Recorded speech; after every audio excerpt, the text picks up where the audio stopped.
Musulmans, musulmanes de France, assalamu alaikum. Que la paix et le salut soient sur notre noble prophète Mohammed, ainsi que sur sa famille, ses compagnons et tous ceux et celles qui l'auront suivi. Alors, comme vous le savez, Musulmans de France a eu l'idée pour cette année d'organiser cette 37e rencontre annuelle des musulmans de France chez vous, sur cette web TV. Aujourd'hui, nous avons le plaisir et l'honneur d'accueillir Mokhtar Seriket, qui est président de la Fédération nationale de l'enseignement éducatif de l'islam, réseau Lokman. Assalamu alaikum, frère Mokhtar.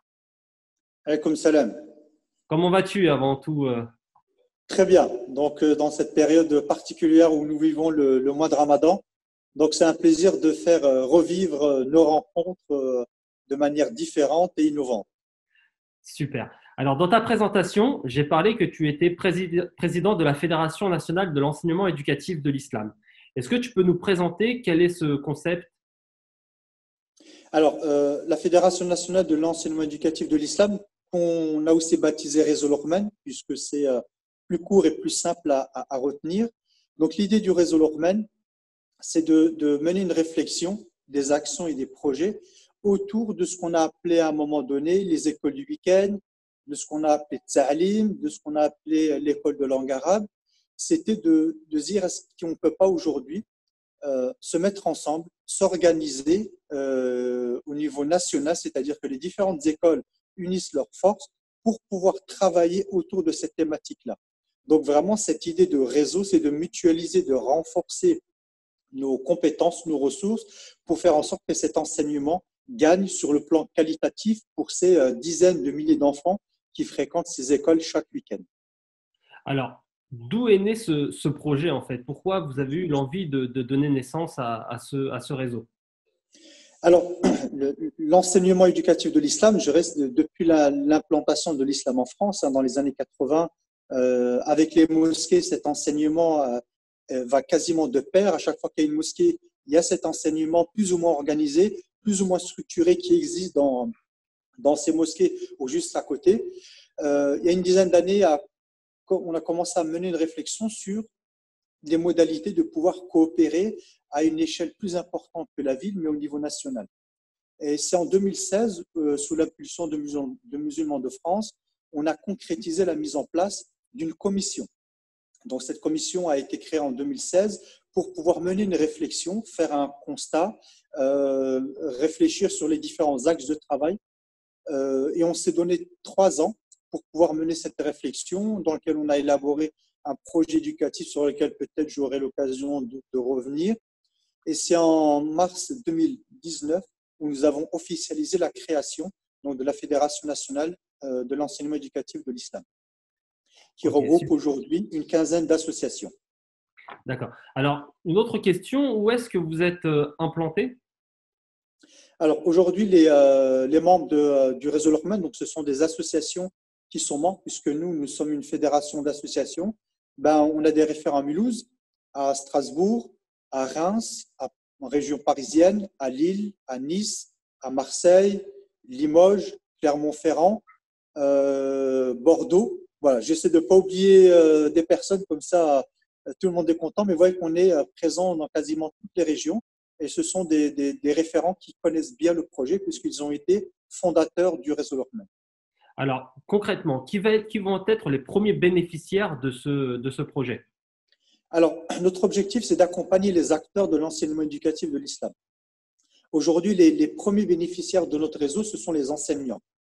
L'objectif, c'est de les accompagner par la formation, par la production de supports pédagogiques, éducatifs, par des conseils pour vraiment faire en sorte que leur action d'enseignement et d'éducation soit la plus professionnelle, soit la plus qualitative possible. Donc, c'est vraiment aujourd'hui, on va dire, le contingent le plus important, puisque la réussite éducative se joue au sein de la classe. Mais on s'intéresse également aux responsables pédagogiques et aux responsables administratifs pour également les accompagner sur des considérations plus organisationnelles, financières au niveau des écoles. Ok, très bien. On reviendra tout à l'heure sur le projet pédagogique du réseau. Je voudrais savoir comment comptez-vous assurer la gestion de ce réseau? Alors aujourd'hui, la gestion du réseau, on se veut vraiment être une dynamique où chaque adhérent apporte sa contribution. On est dans une relation gagnant-gagnant. L'objectif, c'est qu'une association qui adhère au réseau, elle contribue également en partageant ses bonnes pratiques, ses réussites, et donc chacun bénéficie des réussites des autres, et c'est par la coopération et la collaboration dont on veut réussir. Alors aujourd'hui, on est structuré en association avec un conseil d'administration, un président, avec des commissions, mais ce n'est pas d'alourdir le fonctionnement administratif, c'est vraiment de nous appuyer sur les expertises locales, de pouvoir les identifier, les élargir. Donc chacun reçoit et chacun donne. Ok. Est-ce que tu peux nous en dire un peu plus à propos de vos valeurs? Quelles sont-elles? Alors comme j'ai dit, la première, c'est vraiment le partage, la collaboration. C'est de se dire aujourd'hui, on ne va plus attendre que la solution vienne d'ailleurs, que quelqu'un d'autre vienne nous sauver. On doit se prendre en main. Et donc, la meilleure manière de pouvoir progresser, c'est d'être ensemble et d'unir nos forces. Donc, c'est vraiment cette première valeur. La deuxième valeur, c'est l'innovation. C'est également de sortir des sentiers battus, c'est d'innover dans nos pratiques éducatives, c'est d'identifier les bonnes pratiques, donc c'est de se tenir au courant des découvertes en matière de pédagogie, en matière de psychologie, en matière d'éducation, pour pouvoir les intégrer dans notre enseignement. Donc l'innovation, elle est aussi importante pour qu'on puisse progresser. Et la proactivité, c'est d'anticiper les évolutions futures, c'est d'anticiper l'évolution de cet enseignement et de ne pas être dans une situation d'attentiste et de subir les choses, mais plutôt de prendre notre environnement et notre avenir en main pour ces enfants. Alors, tu nous parles d'innovation de la pratique pédagogique. J'imagine que vous allez mettre en place tout un panel d'activités et de projets. Est-ce qu'on pourrait avoir quelques idées de ce que cela va être? Alors, sur le plan de l'innovation pédagogique, aujourd'hui, l'axe sur lequel on a beaucoup travaillé, et je reviens, c'est sur le projet éducatif. On a voulu pendant 2 ans quand même, on a réuni plus de 15 personnes, des enseignants, des responsables d'école, des imams, des théologiens, pour réfléchir finalement à cet enseignement en se posant deux grandes questions. C'est pourquoi on reçoit ces enfants, pour leur transmettre quoi, pour les emmener vers quelle direction. Et la deuxième, c'est comment, quel cadre, quels outils, quels moyens. Donc, c'est à ces deux grandes questions que répond notre projet éducatif. Et il y a 3 grands axes. Le premier, c'est ce qu'on a appelé la pédagogie de l'essentiel. C'est aujourd'hui, les enfants sont pris par des préoccupations sociales. Ils ont leur scolarité, ils ont des activités sportives, culturelles. Et dans cet enseignement qui est réduit, généralement 2 heures, 3 heures, 4 heures par semaine, c'est de se focaliser sur l'essentiel et de se dire aujourd'hui, l'objectif, c'est de ne pas tout leur transmettre. Mais dans tout le patrimoine religieux, il va falloir faire des choix pour nous concentrer sur les questions les plus essentielles, désencombrer notre enseignement pour aller sur l'essentiel qui nous permettra d'attaquer en profondeur les enseignements. Donc, on n'est plus dans du quantitatif, mais dans du qualitatif. C'est plus combien je transmets, mais c'est qu'est-ce que je transmets et en quoi c'est important pour les enfants.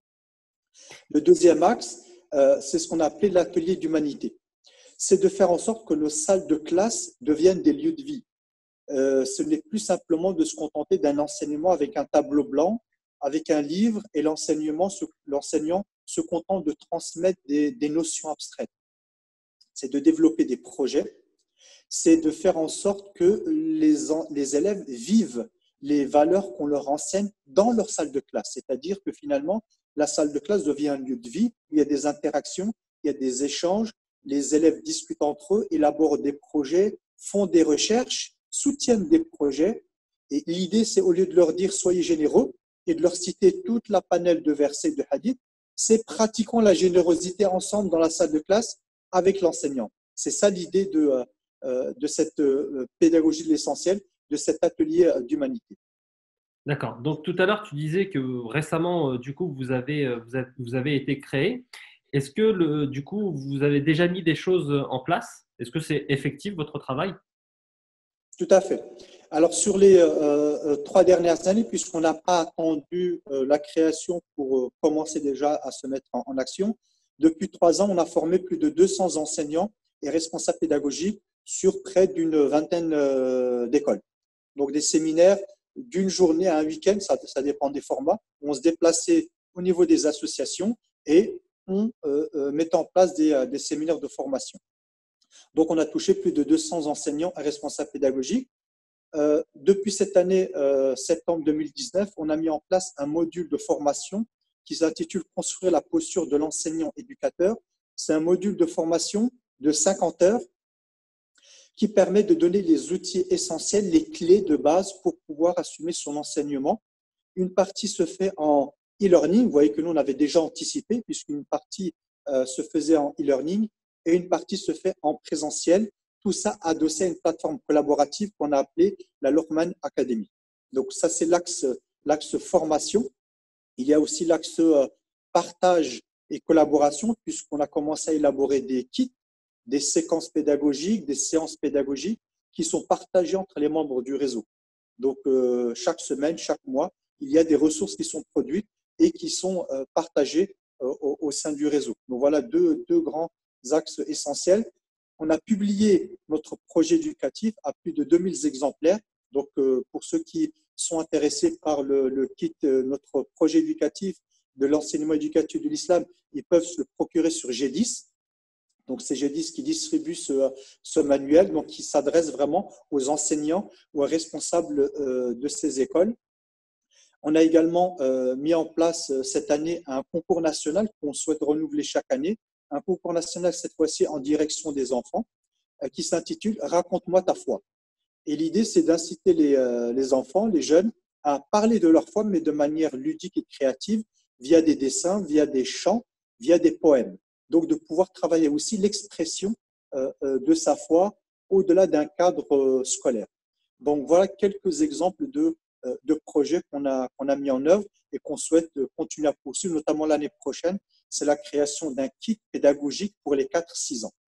Alors, concrètement, si moi je suis enseignant dans une association, une mosquée, etc., comment est-ce que je peux bénéficier de votre formation? Et si oui, qu'est-ce que je dois faire? Qui dois-je contacter? Alors, pour pouvoir nous contacter, donc nous avons le site internet réseau-lockman.fr. Donc, pour vous trouver toutes les informations sur le réseau. En tant qu'enseignant, vous avez deux possibilités pour intégrer le réseau. Soit de contacter votre école, vos responsables d'école pour qu'eux puissent prendre contact avec nous et, le cas échéant, nous, on se déplace auprès des écoles pour leur présenter le projet. Et si ça les intéresse, de pouvoir adhérer. Et dans ce cas-là, l'ensemble de leurs enseignants intègrent la plateforme.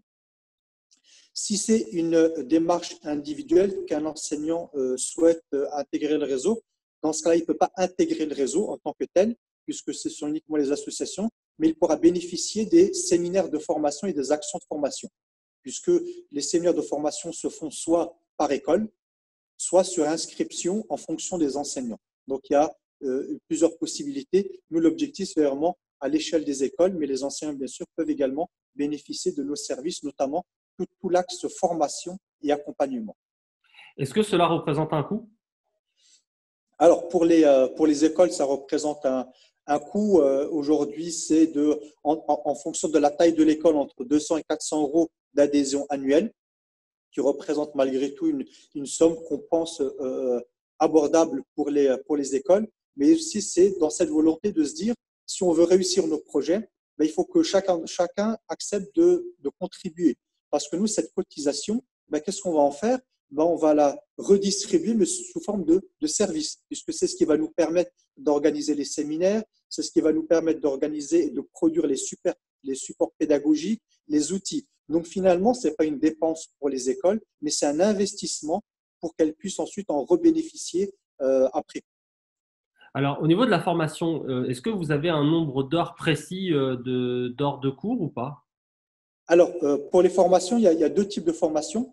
Il y a le module de formation dont j'ai parlé tout à l'heure, c'est construire la posture de l'enseignant éducateur, qui représente 50 heures de formation.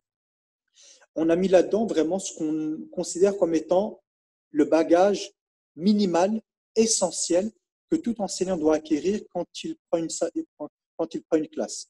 Donc, c'est 50 heures, c'est une trentaine d'heures en visioconférence et une vingtaine d'heures en présentiel.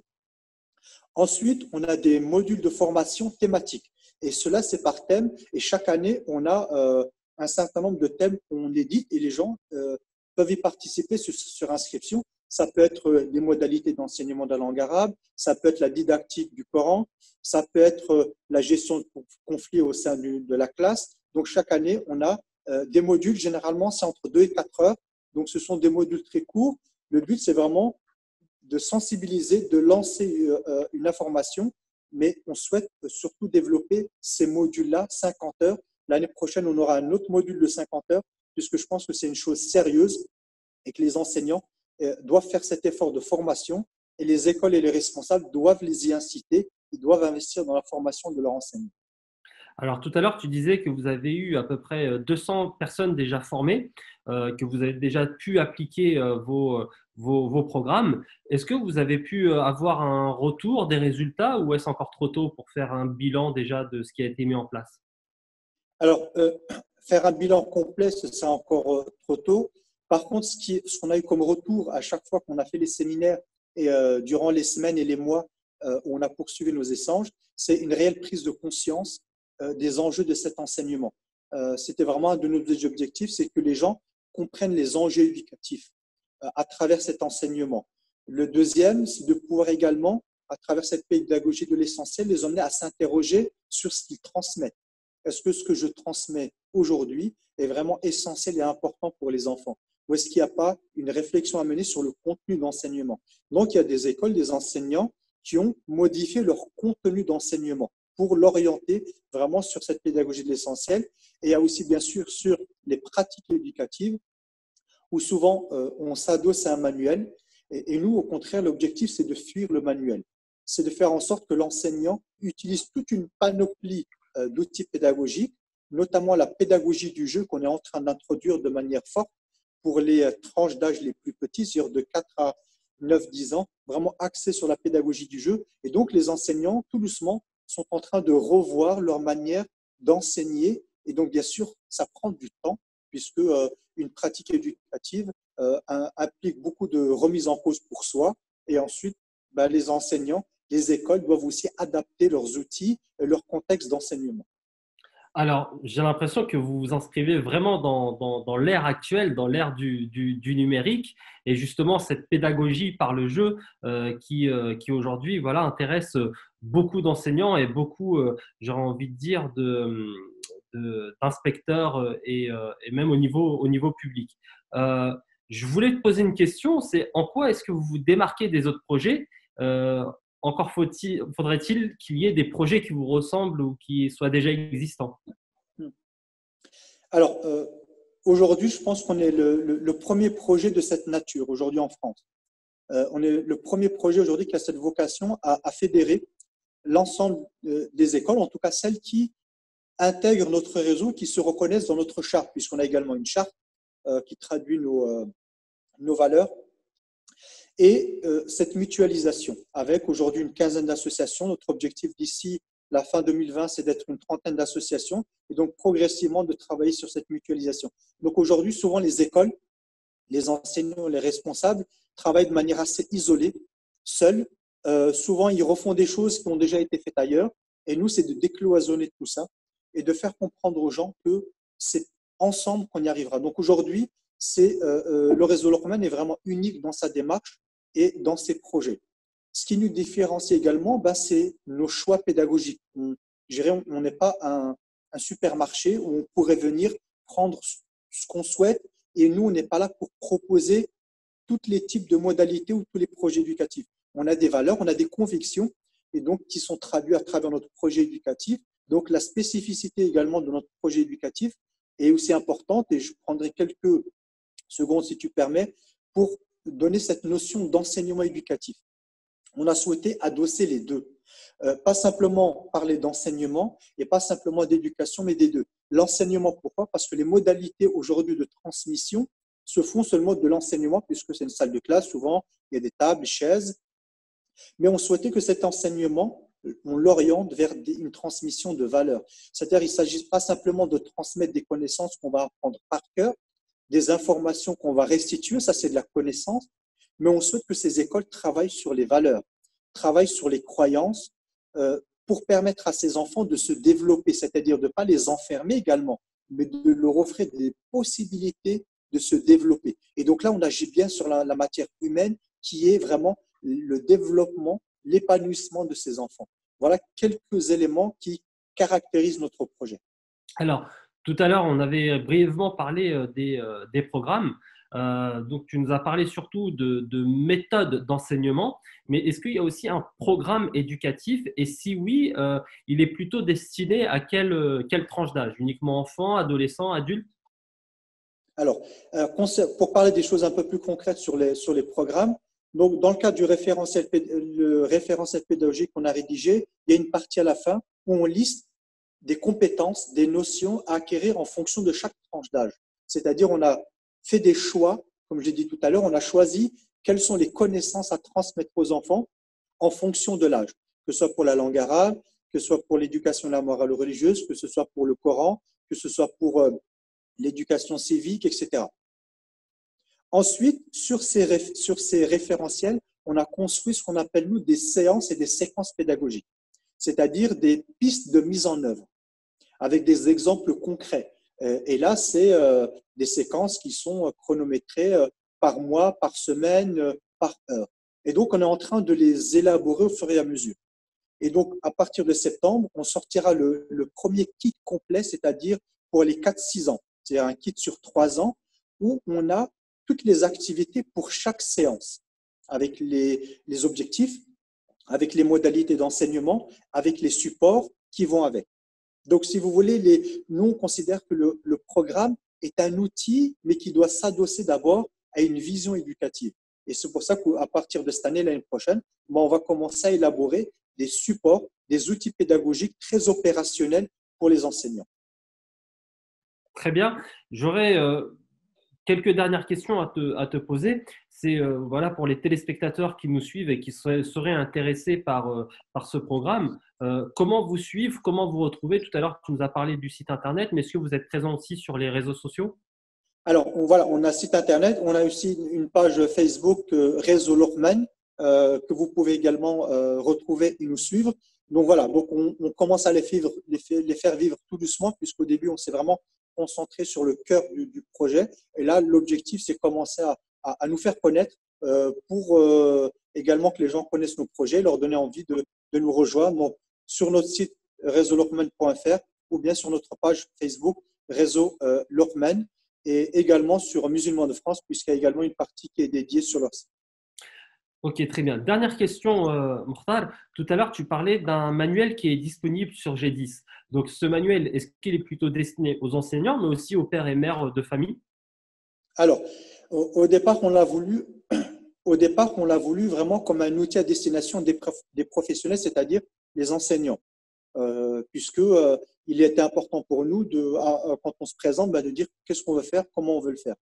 Mais je pense que cet outil peut être aussi un éclairage intéressant pour les parents qui s'intéressent à cet enseignement éducatif, les parents qui ont inscrit leurs enfants dans une école d'enseignement éducatif. Ce serait intéressant qu'elles puissent acquérir ce livre, puisque ça va leur donner également une piste de réflexion sur leur éducation en tant que parents, puisqu'on propose une vision éducative. Donc, toute la partie vision, valeurs, quelles sont les notions à transmettre aux enfants, tout ceci, les parents peuvent également se les approprier. Et pourquoi pas, pour les parents, ça peut être aussi des lieux de réflexion qu'ils peuvent introduire au sein de leurs écoles.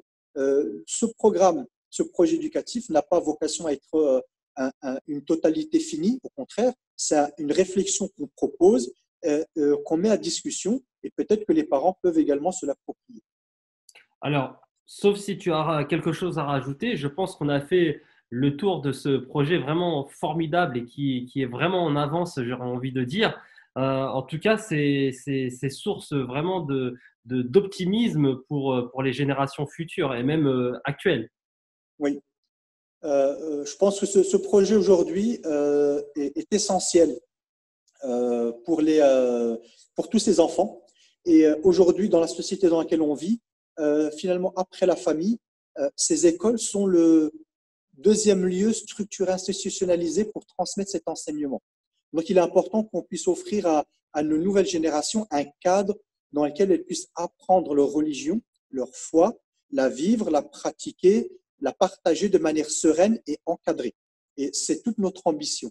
Et pour ça, on se donne pour mission d'aider ceux qui sont sur le terrain, puisque ceux qui travaillent jour après jour dans ces associations, dans ces mosquées, font un travail formidable. Et je voudrais leur rendre hommage pour toute l'énergie, toute la vocation qu'ils mettent. Moi, à chaque fois que je me déplace dans les associations, je sens vraiment beaucoup d'énergie, beaucoup de motivation, et c'est ce qui nous encourage pour pouvoir les soutenir. Donc, accompagnons-les, et c'est pour ça que je lance un appel à toute personne qui souhaite intégrer le réseau ou qui souhaite nous soutenir, nous accompagner de quelque manière que ce soit. Apportez-nous vos compétences, vous serez les bienvenus. Eh bien, je pense qu'on va terminer sur cette parole vraiment motivante et enthousiaste. Mokhtar Seriket, merci beaucoup. Je rappelle que tu es président de la Fédération nationale de l'enseignement éducatif de l'islam ou réseau Lokman. Eh bien, je te souhaite un excellent mois de Ramadan et puis un bon confinement à toi. Merci à toi aussi. À bientôt, Inch'Allah. Assalamu alaikum. Alaikum salam. Merci encore.